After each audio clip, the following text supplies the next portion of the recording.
tetwabaddemu kwabadde bulungi, temwabaddemu violence yonna. Ate ne Kutale Center twabadde abacandidates abazze bonna bagoberedde instructions zaffe, ne babeera bakkakkamu, ne babeera patient, ne batuwa obudde tugatte tulangirire abayiseemu. Sinaba kufuna petition yonna kubanga kati wenjogerera sirina complaininga, sirina petition, abantu bavuddeyo bulungi. Nsaba n'abo bagenda kujja mu kulonda okuddako, oba otuse Kutale Center obugumikirize bukulu nnyo, kubanga tuli mu kugatta polling stations 2452. Muli bacandidates, buli office eriko bacandidates 4 n'okugenda waggulu. So ensonga eyo kitegeeza ki? Titugenda kutambula mangu ngeri gyotusuubiramu. Mutuwe obudde tugatte, buli omu ajja kulangirirwa mu ssaawa zituweebwa ssemateeka 48 hours. So bwoba otuuse Kutale Center, ate ekirala twagalayo candidate ne manager wo oba agent omu.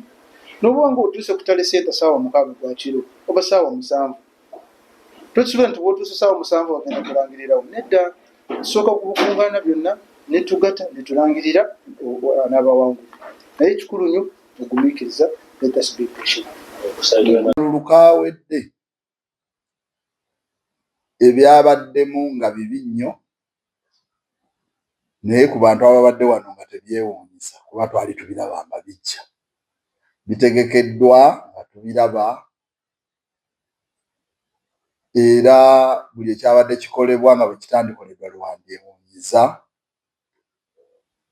Yadde nze ng'omuntu nzikiriza nti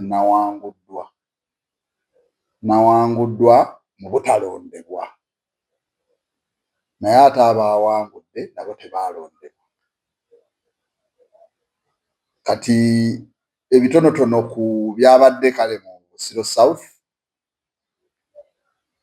ekirala kye kyabadde Jeno ekyokutandika leeti, kuba ekyo nakyo kya bubbi bwa bululu, kyenkana ssaawa 6 oba 5:15 okulonda kutandika, era mu beetamiddwa abaavuddewo bangi.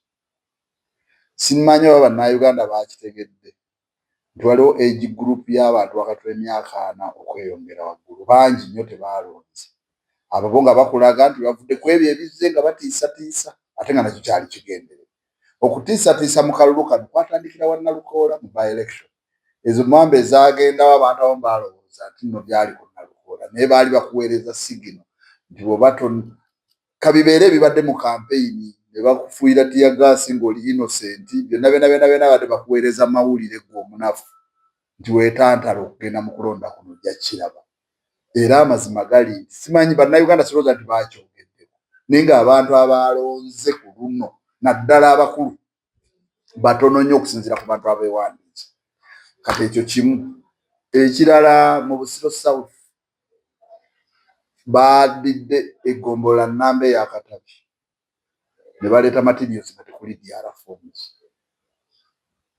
ne balyoka bagamba ba agent nti DR form egenda kubeeremu mwenna gye munaasayininga Electoral Commission egitwale. Ekyo ne kireeta akavuvungano, twakisiibamu nga tukubira buli gwe kikwatako, kisoboka kitya. Kati ng'abaana baffe baagala bave ku station oba nga baagala kweganga, olaba kisi kya bulijjo okuuma akalulu, naye ate tolinawo ogenda kubeera na kiwandiiko kiraga bivudde mu kalulu. Ekyo kyali mu ggombolola yonna eyo Katabi. Kaakati bwe baatugambira nti balinda order nti DR zijje, kubanga baakikola n'ebusi.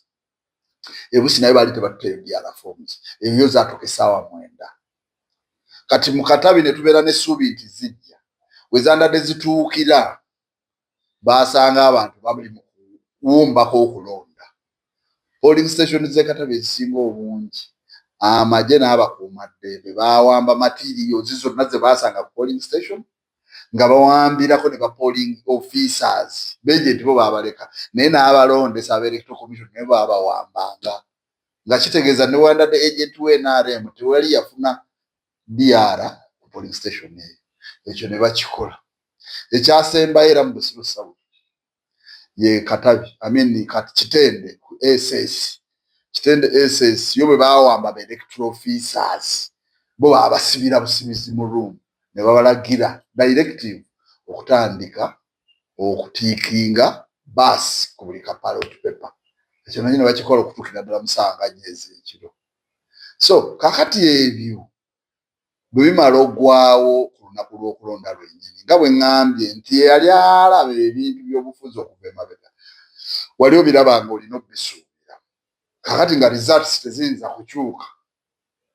Owulidde nze Katonda yannyambye nakuŋŋaanyiza 3 byakuna ebya DR foomu zange nzirina naye ngera bwe ŋŋambye nze nga siwangudde era njozaayoza eyawangudde yadde si gwe balangiridde naye nga abantu eddoboozi lyabwe lyalaze nti kye baagala bakyagala naye ne balangirira omulala gwe balangiridde nange kennyini candidate simulabangako era siyinza kukugamba ng'ogyeko ebifaananyi byafaanana bw'ati kati nga kitegeeza nti waliwo ekkobaane ery'okutujogera ddala okutufeebya. Ndabula bannayuganda naddala mu abawano mu Buganda tuddemu twekunge buto. Tulina ekizibu constituency yange mu disitulikiti yonna yonna yebadde ey'enjawulo nga yanjawulo etya nti yeyokka buli ggombolola okuli omwalo buli ggombolola yeetoolodde Lake Victoria.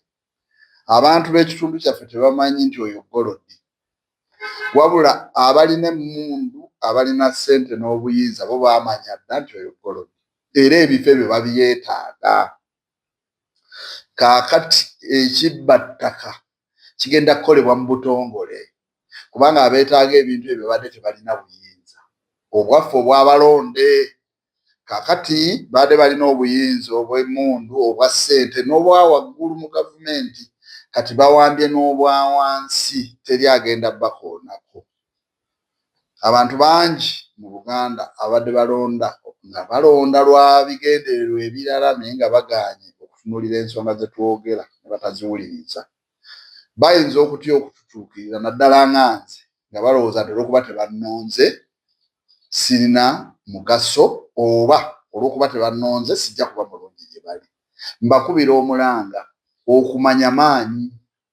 Omuzungu aga knowledge is power oba information is power. Ebigendererwa bya gavumenti naddala ku ttaka butonde bw'ensi naddala mu bitundu byaffe mbimanyi olwa ofiisi gye mbaddemu. Singa banneeyunira tusobola okusala amagezi ne tubaako kye tutaasa. Bwe banaaba tebazze siyinza bakaka naye kijja okunnuma ffenna tujja kumaliriza nga tukaabye. Mbakulisaayo bannayuganda mwena okulonda naye wano naddala mu Buganda tuteekwa okudda mu kisenge tulowooze ku ggwanga okusinga bye tulimu ebyo bakita sentiments. Tubeera excited tubeera ku sentiments. Bwe balaba ataagezaako okubagamba ekituufu oluusi bakutuuma mannya oluusi ne bakulabira mu byotategeera. Tulwaniridde abantu mu bintu mu mbeera yonna yonna naye baatuusa ekiseera ne balaga tetulina kye tukoze eki kye tubakoledde. Kakati toyinza banenya yeyadde judgment yaabwe ate ffe ng'abalwanizi b'eddembe ly'obuntu eddoboozi ly'abantu kkulu nnyo ndi w'ekitiibwa naye kyenjagala emphasis yange eri ku ekyo nti bo bennyini abaakoze ekyo bagenda kusonyiwala okujja gye ndi ate nga nze mpulira ndi mwetegefu okulwanirira Buganda yange ate nga mpulira mmanyi buli ekitegekeddwa okutwalako ensi. Kakati saagala bakwatibwa ensonyi tebannonze babeereyo kubanga byenjogerako bijja ate bigenda kuba bibi nnyo.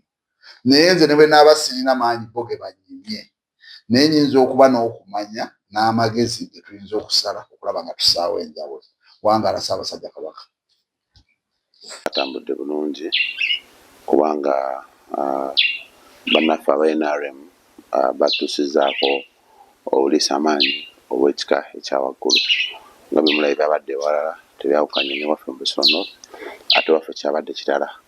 Ekyamazima baganda baffe bavudde mu kuba nti tuli mu kalulu ka mirembe kulaba nga tukyusa bukulembeze mu ddembe mu ngeri ya demokrasiya ate ne basalawo okulaba nti bakozesa amaanyi okulaba nga batwala obuwanguzi bwaffe. Bateekeza advantage olw'ebifo ebimu bye tulina mu constituency, tulina mu barracks 2, tulina mu prison ey'Kitalya, so ne basalawo okukola buli kye baagala. Ba agent baffe babasibye babakutte ne babaggyako balaba nga agent acomplaininga oba abuuza ku kitagenda bulungi maaso oli nga bajja n'addamu okulonda agent n'agamba ono yalonze nga bagamba yakyankalanya okulonda era babajjeko amasimu gaabwe ne bakola buli kika kyafujjo. Abantu balonze emirundi gye badde baagala b'NRM baffe baatuse ne babafuna ne vaani nga bakutwala ku police station emu nomala okulonda ne bakutwala ku ndala n'olonda ne bakutwala ku ndala n'olonda. So akavuyo kabadde kangi. RDC bakenyigidde mu waffe RDC tumulabe nga ate yakuŋŋaanya ddala fomu za opponent nga ate ya supervisinga okugaba obukonge ba OC nga bagaba obukonge obulonda n'ebintu ebirala byabadde bingi nnyo nnyo okutisatiisa okusukiridde okuyiwamu obuyiyi ekitali ate yo ba agency baffe report gye batuwa nti bayiyemu obuyiyi twatusobola okubala obululu nga obululu businga n'abalonzi abali mu register.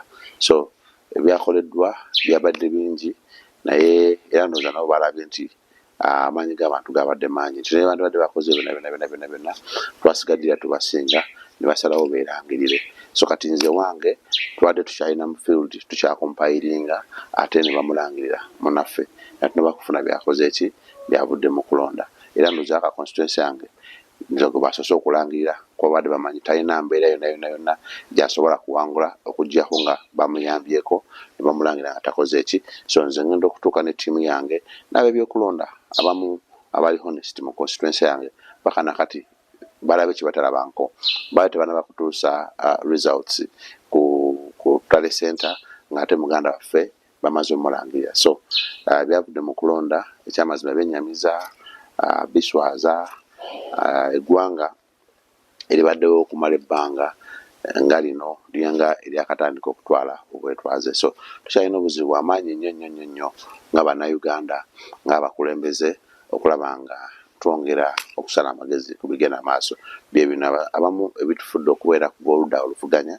ate nga obaoliawo twandibadde naffe tubeera nga tukubira Mwai Museveni enduulu wandyesanze nti abamu ku ffe Mukama abadde atusaasidde obaoliawo nga twandibadde tubeera tusobola okubeerawo nga tetuli mu bintu bino. So ezo zimu ku nsonga lwaki tubeera mu byobufuzi, lwaki tubeera ku ludda oluwakanya, lwaki tubeera ku ludda tulowooza nti tulina okuwabula byebyo ebigenda maaso mu ggwanga. So twatuse ku kapulezidenti buli omu yakirabye pulezidenti yawangudde buli wamu era naye ne bakozesa obuliisa maanyi. So nze ku kalulu kange ne ttiimu yange tukompayirinze obujulizi bwonna kuba tulina obujulizi bwonna obulaga nti omukulu talinawo yawangudde wabula yabbye bubbi. So obujulizi obwo ngaffe nga ttiimu tupulaninga butwala mu kooti. So at the same time tulina ne pate kuba ekyabadde Busiro kyabadde buli wamu badde mukiraba buli wamu. So tulina ne pate okuvaayo naye tuwe guidance tulabe kye tusobola okuba nga tuzzaako.